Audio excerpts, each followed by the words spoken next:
Do you get better at something when your opponents keep getting better? Machine learning models can get better as they're confronted with more adversarial input. Let me tell you about it. Traditional machine learning, you'll build a model, then evaluate it, and based on that evaluation, you'll decide if you want to deploy it. Adversarial training works by putting a human in the loop. Their goal is to find ways to make the model fail. And then you collect all of those examples, you give those examples back to the model, and what you're going to get is often a better performing model. What I like about this approach is that you're improving the data by having the human in the loop collect better data.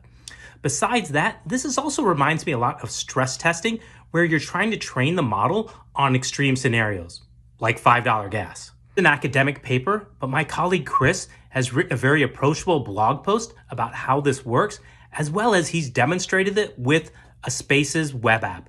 And so what you can try to do is, hey, can you fool the MNIST model?